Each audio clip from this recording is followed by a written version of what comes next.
রাজবাড়ীর ভান্ডারিয়ায় নোংরা ও অস্বাস্থ্যকর পরিবেশে তৈরি হচ্ছে বেকারির পণ্য।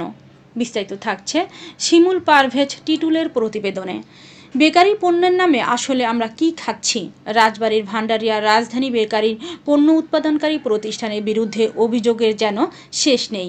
নোংরা ও অস্বাস্থ্যকর পরিবেশে পণ্য উৎপাদন করা হচ্ছে। খাদ্য উৎপাদন ও সংরক্ষণেও রয়েছে চরম অব্যবস্থাপনা। এছাড়াও পণ্য রাখার ঘর যেমন অপরিষ্কার, তেমনি পোকামাকড়ে ভরপুর।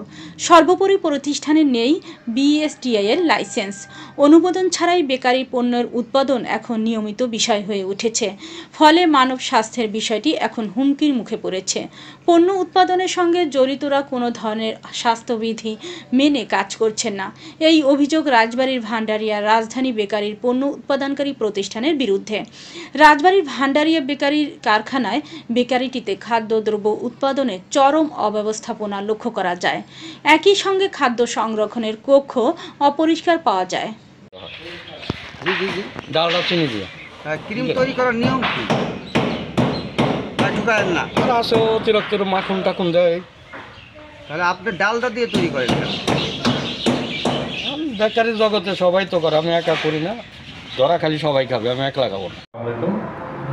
আমাদের যে বিষয়গুলো আসতেছে আপনার বেকারি পণ্য যারা উৎপাদন করতেছে, বেকারি যে প্রতিষ্ঠানগুলো আছে এগুলোতে অনেক সময় দেখা যাচ্ছে তাদের আসলে উৎপাদনের যে লাইসেন্সগুলো আছে, বিএসটিআই লাইসেন্স বলি, পরিবেশের লাইসেন্স বলি, বা ইভেন সামান্য পরিমাণ আমাদের ট্রেড লাইসেন্স যেটা আছে এটা অনেক সময় হালনাগাদ পাওয়া যাচ্ছে না। আর আবশ্যিকভাবে যেটা দরকার বিএসটিআই লাইসেন্স এবং পরিবেশ দপ্তরের ছাড়পত্র, এগুলো খুব একটা থাকে না তাদের, এবং আমরা এগুলো নিয়ে ব্যবস্থা নিচ্ছি। আমরা আগামী মাস থেকে হলো আমাদের একটা পরিকল্পনা আছে, আরও বেশি হলো সবগুলো প্রতিষ্ঠানে অ্যাটলিস্ট পরিদর্শন করে ইনস্ট্যান্ট একটা ব্যবস্থা নেওয়ার জন্য এটা নিয়ে আমরা কাজ করতেছি। আশা করি আমরা আগামী মাসে আপনার যে বেকারি পণ্যগুলোকে একটু ভালো মতোভাবে দেখতে পারবো। এর মধ্যে আমরা এই মাসে আমাদের ভ্রাম্যমাণ নিরাপদ খাদ্য পরীক্ষাগার আছে একটা, যেটার মাধ্যমে আমরা পরীক্ষা করেছি আমাদের রাজবাড়িতে যতগুলো পাউরুটি উৎপাদন হয় সেই পাউরুটিগুলোতে দেখা যাচ্ছে আমরা 3টা প্রতিষ্ঠানের পাউরুটিতে পটাশিয়াম ব্রোমাইডের প্রাইমারি একটা উপস্থিতি পাইছি।